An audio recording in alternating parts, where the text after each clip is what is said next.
Les éditions Télème présentent un enregistrement intégral de Le manteau de neige de Nicolas Leclerc, lu par Amandine Barbier. À Héloïse. Tu as su souffler sur les braises et ranimer la flamme. Avec tout mon amour. Prologue. Le soleil terne peine à étendre l'ombre de la forêt jusqu'au centre de la clairière, alors que le jour vit ses ultimes instants. Le voile brumeux des derniers jours enveloppe la large bâtisse à flanc de colline. Le silence s'épaissit. La montagne escarpée qui domine les bois disparaît dans les nuages glacés. Impossible désormais de distinguer ciel et terre.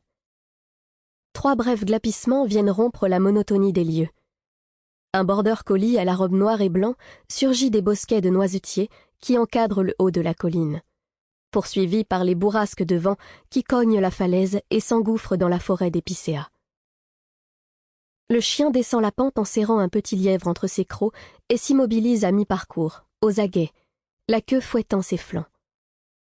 Position d'attente, pupille fixée sur l'orée. Une silhouette massive émerge à son tour des buissons et s'engage dans le chemin qui serpente jusqu'à la ferme. L'homme est âgé et mesure chacun de ses pas. Il tient son fusil ouvert dans le creux du cou.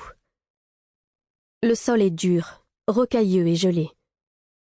Le froid mord les articulations du vieillard qui n'en a que faire.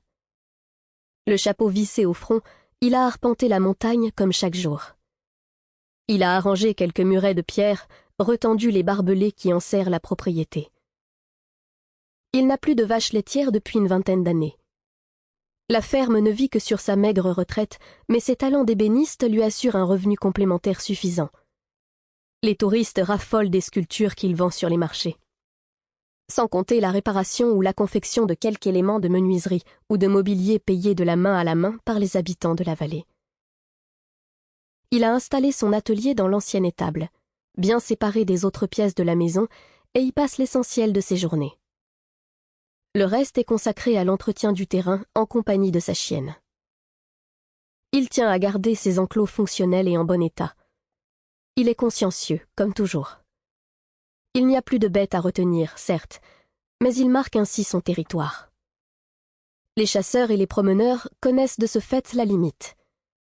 S'il y a bien une chose que l'homme ne supporte pas, ce sont les intrus. Sa terre, sa forêt, sa montagne. Il contemple la fumée qui émerge de la vaste cheminée en contrebas. Il entame la descente. Sample complete. Ready to continue?